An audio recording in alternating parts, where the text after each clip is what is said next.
내가 주 안에서 크게 기뻐함은 너희가 나를 생각했던 것이 이제 다시 싹이 남이니 너희가 또한 이를 위하여 생각은 하였으나 기회가 없었느니라.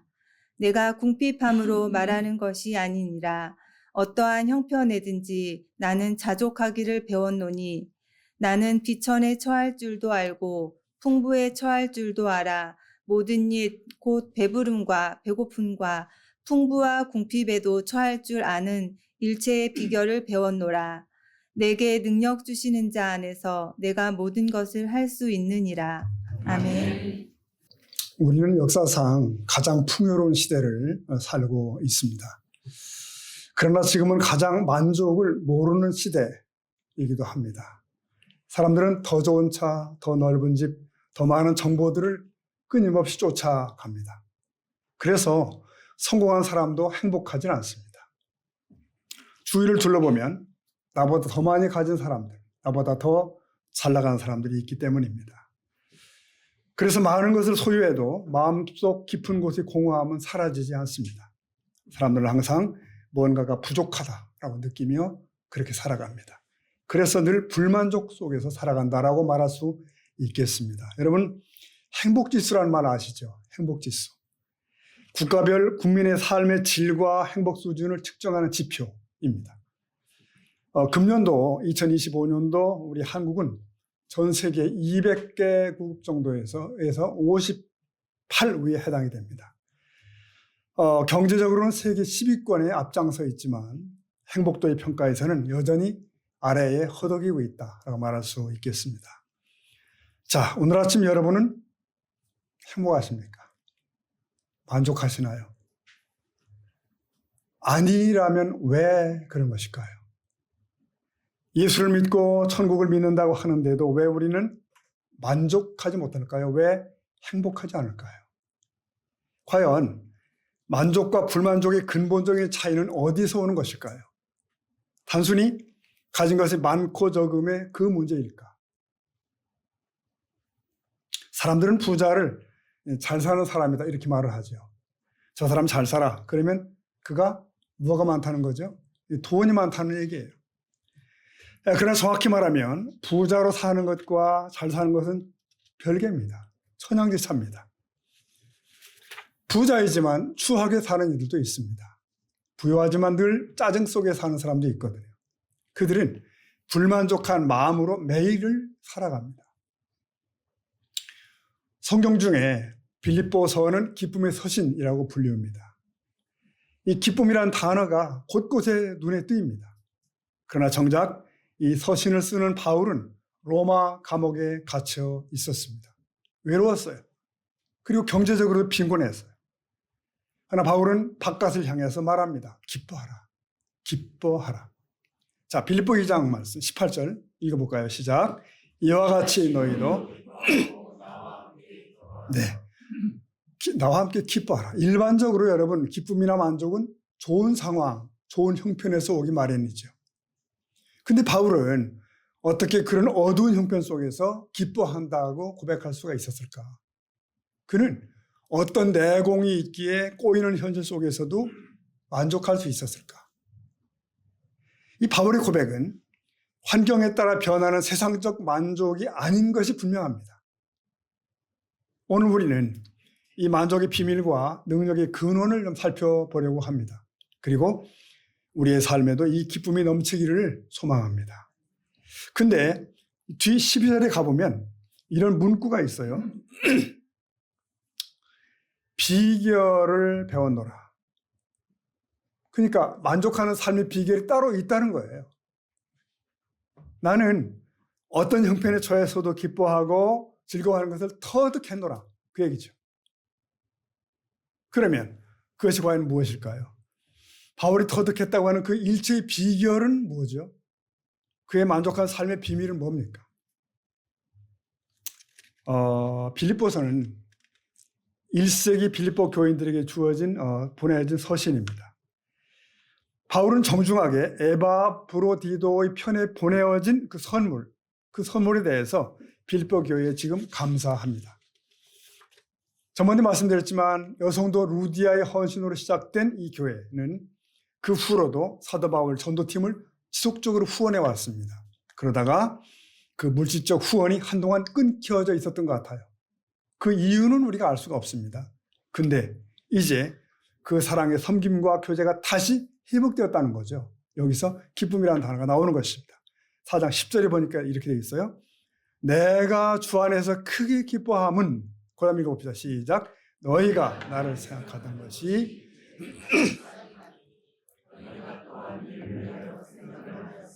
기회가, 네, 여기서 다시 싹이 나미니라는 이 말의 원어의 의미는 다시 꽃이 피다, 새싹이 나다, 그런 뜻이거든요. 이건 원래 겨울잠을 자던 나무가 봄을 맞아서 싹이 나며 꽃이 피는 그걸 의미해요. 근데 여기서는 두 가지 의미로 해석이 된다는 거죠. 하나는 이 빌립보 교회의 형편이 다시금 여유롭게 돌아가기 시작했다. 또 하나는 동시에 교인들이 사도 바울에 대한 따뜻함이 다시금 더 새롭게 피어났다. 이 두 개가 묶어지겠죠. 그래서 바울이 다시금 후원을 받게 되었다는 얘기예요. 네, 다시 후원을 받게 되었다. 근자의 한 선교사님과 잠깐 대화를 했는데 큰 얘기를 해요. 한국 교회가 보편적으로 힘을 잃는 것 같아 걱정스럽다 하면서, 그러면서 하는 말이, 교회가 어려워지면 가장 먼저 손대는 것이 선교인 것 같다. 선교 후원. 그러니까 내 교회가 어려운데 선교지까지 돌볼 여유가 어디 있어? 그래서 1차로 후원이 끊기고 직격탄을 맞는다는 거예요. 자, 이 빌립보 교회도 어쩌면 그런 일이 생겼을지 몰라요. 하지만 빌립보 교인들은 다시금 바울 사도에 대한 애정을 회복했고 다시 돕기로 했다는 거죠. 이런 내용이 배경으로 되어 있습니다. 그들은 복음을 위한 열정이 있었어요. 그런데 여건이 허락되지 않았더라. 그러나 이제 그런 여건이 마련되었고 드디어 그들은 바울을 돕고자 하는 그들의 의지를 실천하게 되었다는 이런 내용들입니다. 그래서 바울은 이 빌립보 교인들이 보내어준 헌금과 사랑의 마음에 감사하는 겁니다. 여러분, 그런데 이것은 단순히 물질에 대한 감사만이 아닙니다. 네. 복음 안에서 다시 연결된 이 관계에 대한 기쁨이에요. 관계. 여러분, 선물을 받으면 그렇잖아요. 이 물건이 감사하다기보다는 이 선물에 대한 그의 마음, 네, 그의 사랑 혹은 관계가 감사한 거죠. 지금 바울과 빌립보 교회 간에는 그런 관계가 회복이 된 거예요. 영적 동역의 기쁨.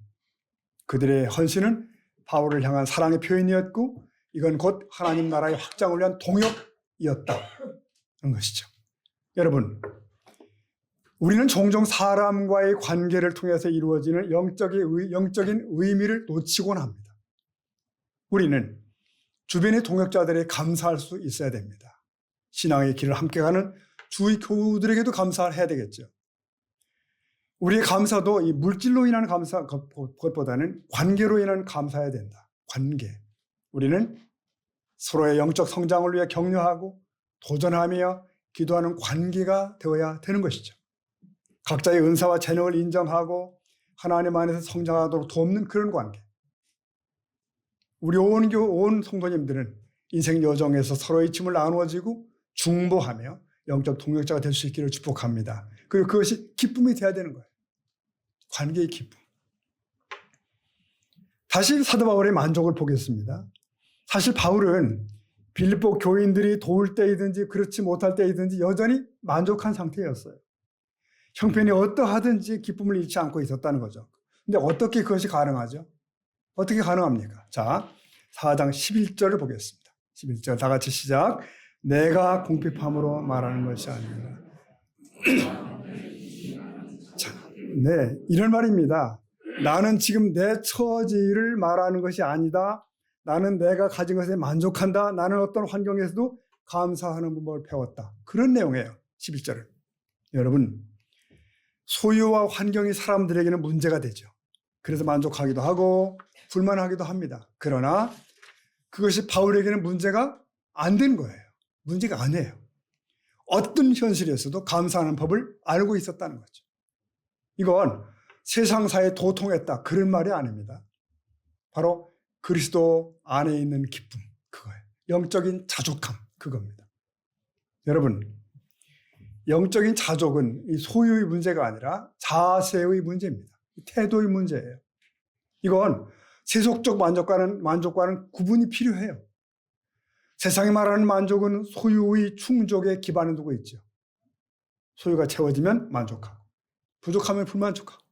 하나, 이는 환경에 종속된 변덕스러운 자세죠. 그러면 바울의 고백은 뭐예요? 나는 비천과 풍부, 배고픔과 배부름에 모두 처해봤다는 거예요. 가난해보기도 했고 부유해보기도 하고 해서 이제는 거기에 따라 흔들리지 않는다는 거예요. 그렇습니다, 여러분. 그의 만족은 자족함에 달려 있어요. 그러므로 소유의 많고 적음이나 형편에 영향을 받지 않는 것입니다. 그것을 그는 인생을 사는 비결로 삼은 거죠. 자, 이어지는 말씀 보겠습니다. 12절입니다. 12절 다 같이 시작. 나는 비천에 처할 줄도 알고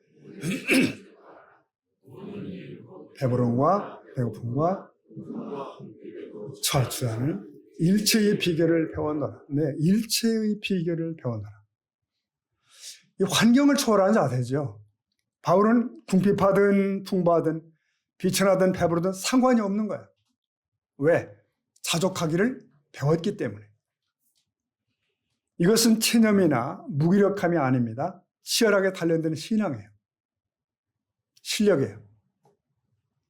주목할 점은 바울이 배웠다라고 말하는 거예요. 배웠다. 이 자족이라는 것은 타고나는 것이 아닙니다. 신앙 연단과 경험을 통해 배우고 익힌 영적인 실력이에요. 네. 이것은 하나님께서 모든 상황 속에서 주관자 되심을 인정하는 믿음의 훈련입니다.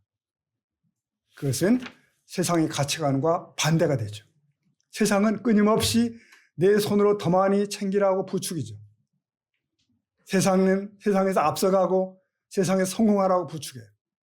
그러나 성경은 그리스도 안에서 온전함을 찾을 때 비로소 참된 만족을 얻는다고 알려주는 것입니다. 영적 자족은 내가 가진 것에 만족하는 것이 아니라 하나님 그분으로서 만족하는 거예요. 아멘입니까? 아멘. 하나님 그분으로서 만족하는 거예요. 상황이 어떠하든 하나님은 변함없이 선하시다는 것을 신뢰하는 거죠. 거기에 참된 만족의 근원이 있어요. 바울의 만족은 눈에 보이는 소유물에 달려있지 않습니다. 그 소유를 주관하시는 하나님께 뿌리를 두고 있는 거예요. 네, 저와 여러분도 그럴 수 있기를 축복합니다. 아멘. 여러분, 돈이나 성공은 힘이 있죠. 그래서 지나치면 해가 됩니다. 위험해요. 다이너마이트 아시죠? 네, 잘 쓰면 정말 유익합니다. 필요합니다. 하나 잘못 쓰면 전쟁 무기가 되고요. 살상을 하게 됩니다. 부유함이라는 것은 다이너마이트와 같습니다. 힘이 있어요. 위험합니다. 어떤 위험일까요, 여러분? 어떤 위험? 첫째는 교만입니다. 스스로 만족하고 자신만만한 거죠. 거기에 어떤 함정이 있죠? 하나님을 인정치 않게 됩니다. 하나님 없이도 내 인생 꾸려갈 수 있고 혼자 살 수 있을 것 같아? 이런 생각이 드는 거죠. 그럴까요? 사실은 인간이란 그렇게 무능력한 존재일 수 없습니다. 그렇게 무능력해요. 그래서 자만심이 들 때는 그걸 착각하는 거죠. 망각하는 거죠. 유명한 말씀 시편 127편 1절 말씀 읽어볼까요? 시작. 여호와께서 집을 세우지 아니하시면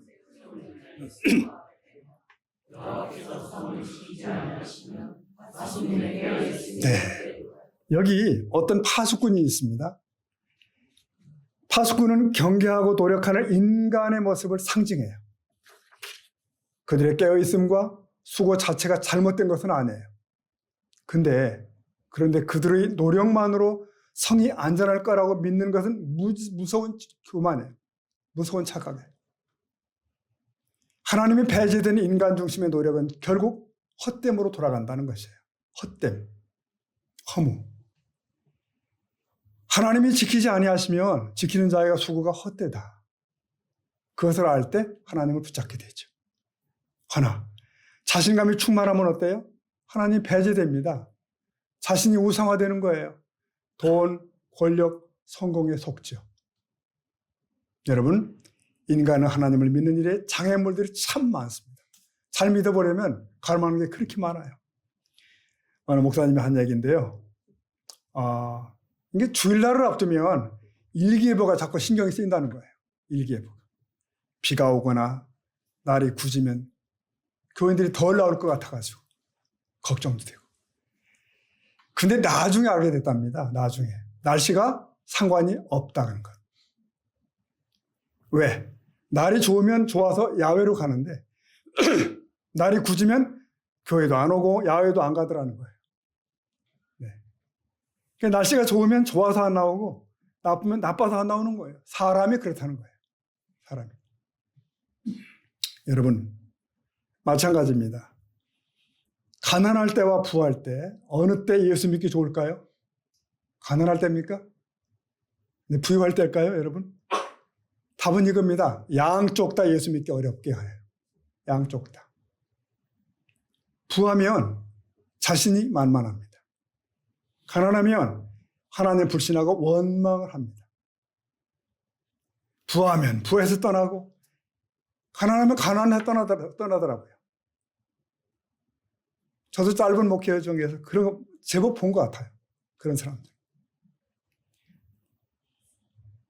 그리고 성공하면 성공해서 떠나고 실패하면 실패해서 떠나는 거예요.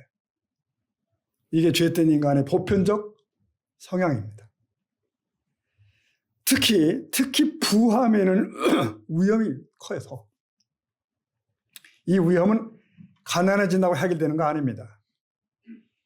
가난해지면 가난의 위험에 빠져 시험에 들고 실족합니다. 그 가난의 위험이 없어지면 부유함의 위험이 대신 찾아오는 거예요. 고로 부해도 가난해도 성공해도 실패해도 인간은 본성적으로 하나님을 멀리하려고 하는 본능이 있다. 여기서 사도 바울의 고백을 우리는 다시금 보게 됩니다. 이 고백 4장 12절 말씀이죠. 다시 읽어볼까요? 시작. 나는 비천에 처할 줄도 알고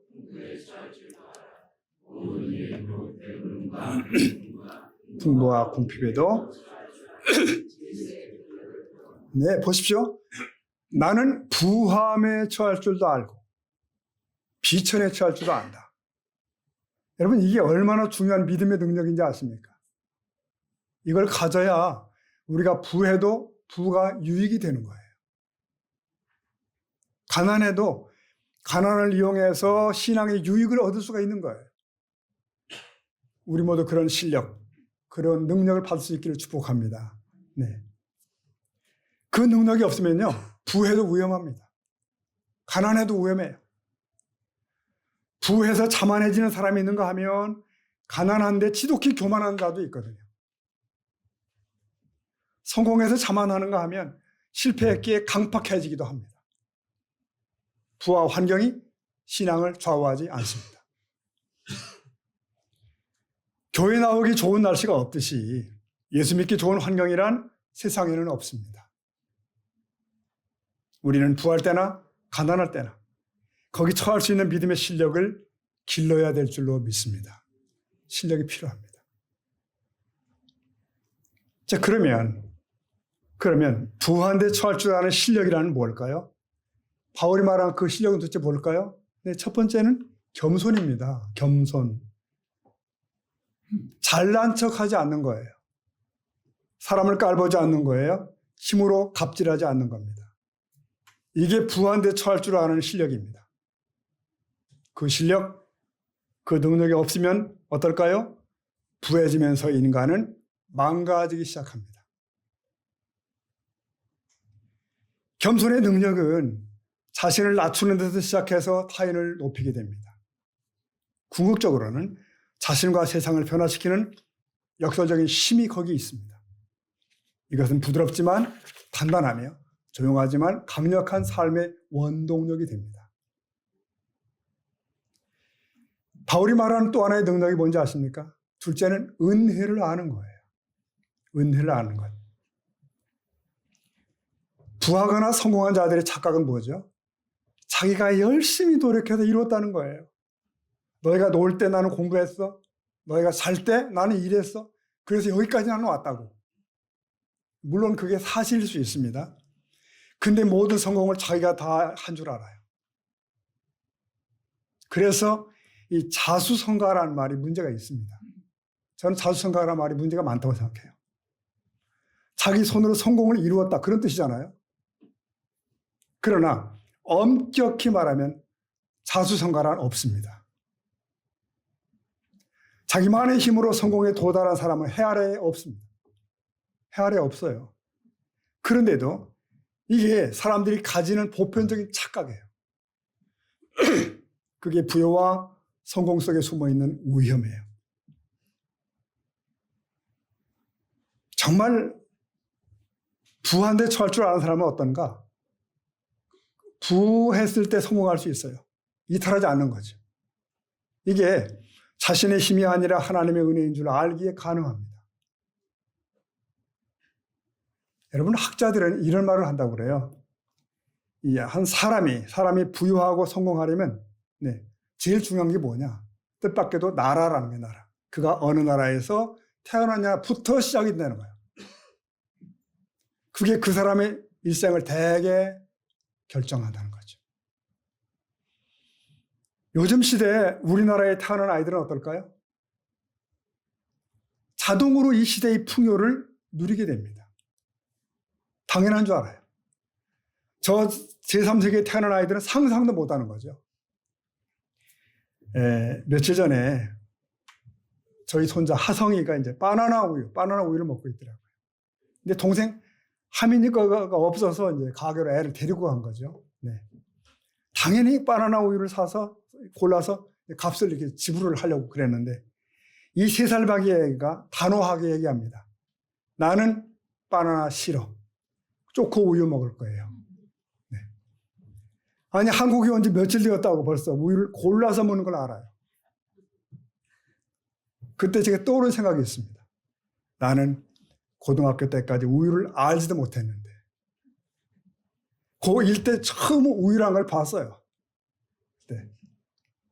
근데 이 아이는 벌써 우유 맛을 골라서 먹으려 하는구나. 이게 시대의 부요함입니다. 맞습니다.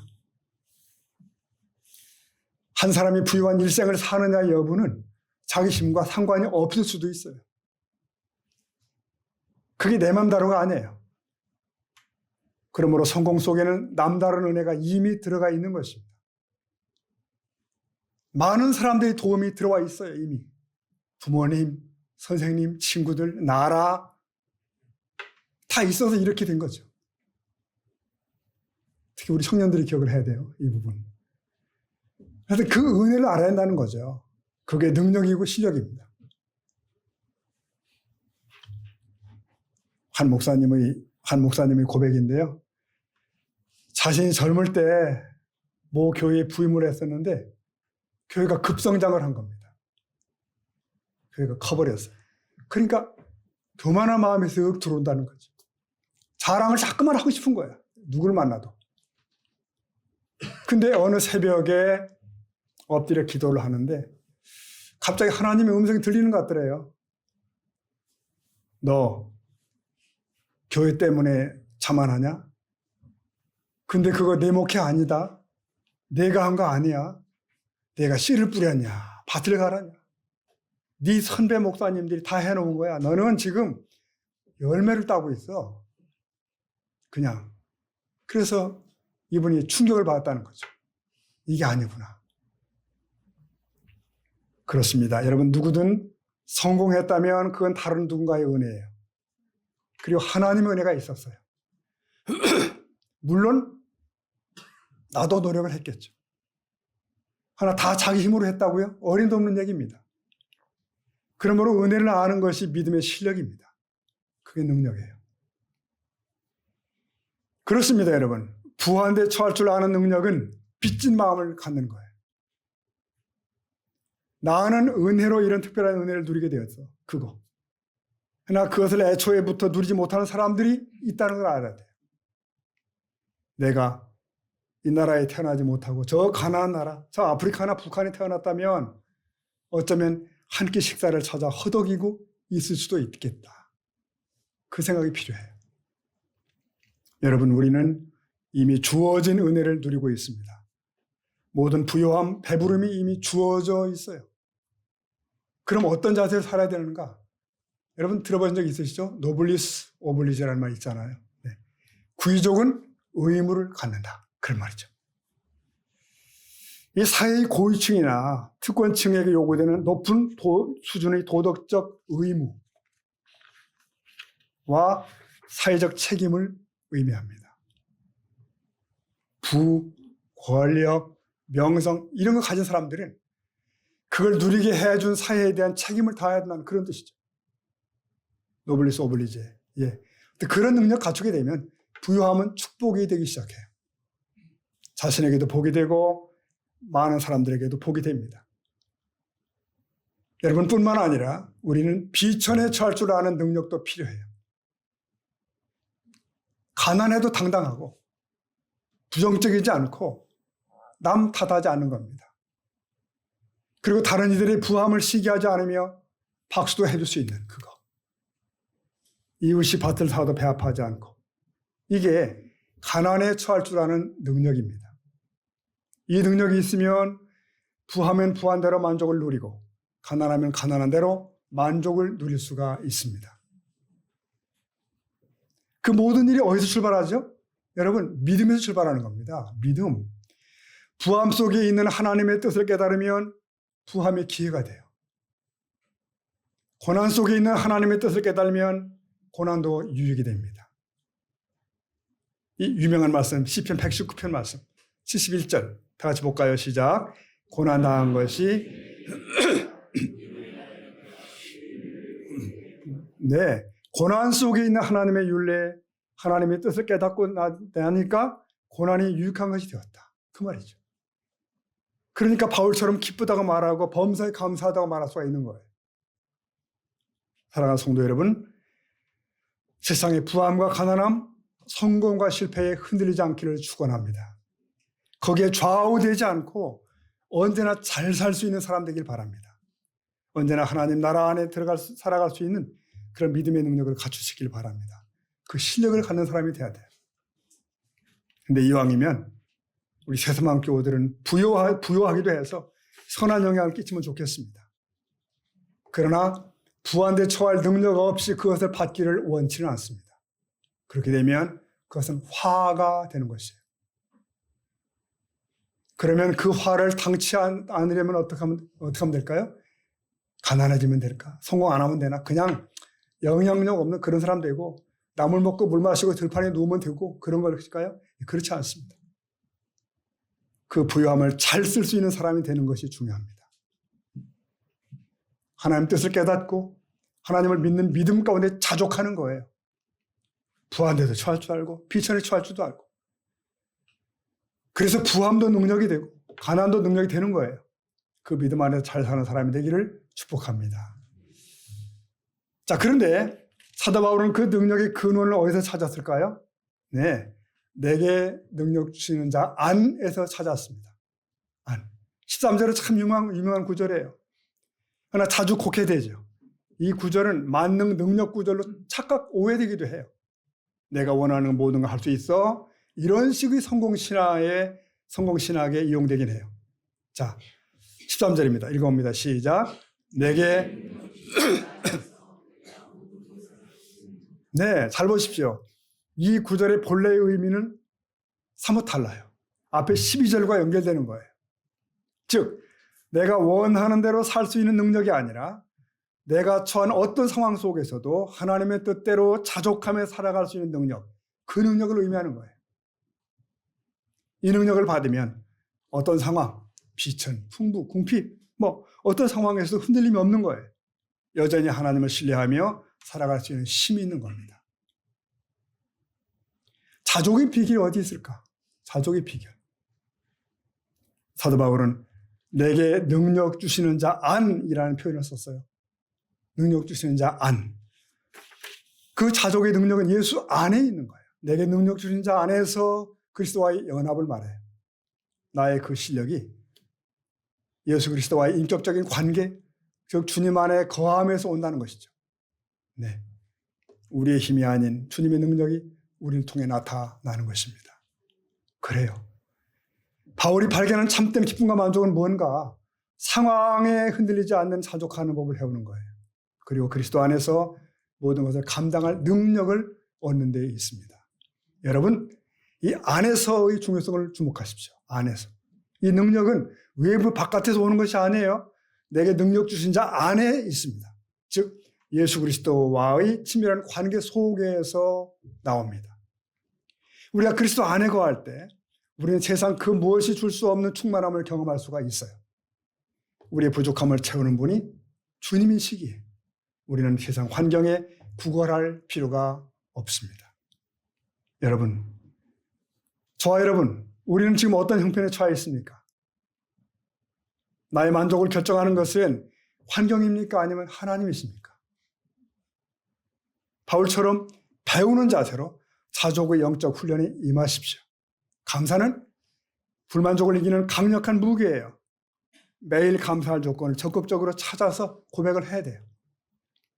광고와 소비 문화가 주입하는 허황된 문화와의 세태를 눈여겨보셔야 됩니다. 분별하셔야 돼요. 기도와 말씀을 지속하시고 그리스도 안에 거하는 삶을 위해서 말씀 묵상과 기도의 시간을 확보해야 됩니다. 삶 속에서. 여러분 기억하십시오. 영적인 자족함은 소유의 많고 적음에 상관없이 하나님 한 분으로 만족하는 것입니다. 그리스도 안에서 어떤 상황도 이겨낼 능력을 발견하는 거예요. 여러분, 우리의 삶을 끊임없이 흔드는 불만족과 염려를 내려놓으십시다. 여호와 이시 하나님은 나의 깃발이라는 그 하나님을 선포하며 나아가자고요. 그분만이 우리의 참된 만족이 되십니다. 어떤 형편에 처하든지 자족하는 법을 배우게 하시고 능력 주시는 주님 안에서 승리하는 삶을 간구하는 저와 여러분 되기를 축원합니다. 말씀을 오늘 정리하겠습니다.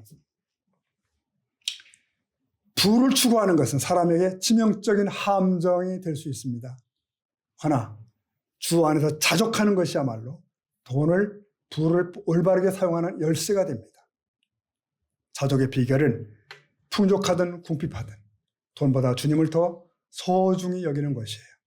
더 만족스럽게 여기는 것입니다. 물질에 대한 집착에서 해방되는 것은 주 앞에서 더 큰 만족을 발견하는 것입니다. 주 앞에서. 그리고 주 안에서. 부요함의 속임수로부터 우리 마음을 지키기 위해 경계를 늦추지 말기를 바랍니다. 자족의 비결을 소유하는 것입니다. 아침에 우산을 들고 나선 이는 저녁에 돌아올 때 비 올 걱정을 하지 않습니다. 믿음은 준비하는 것입니다. 믿음은 실력이요 능력이에요. 지금 나의 현실을 다시 보십시오. 불평하지 말고 한숨하지 말고 당당하고 담담하십시다. 그리고 미래를 준비하십시다. 누구에게나 다가오는 예측 못할 미래를 위해서 우리는 실력을 갖춰야 됩니다. 자족의 믿음입니다. 오늘 말씀 가운데 마지막 구절 4장 13절 우리 같이 읽고 마치면 좋겠습니다. 13절. 네, 읽습니다. 시작. 내게 능력 주시는 자 안에서 내가 모든 것을 할 수 있는. 아멘. 기도하겠습니다.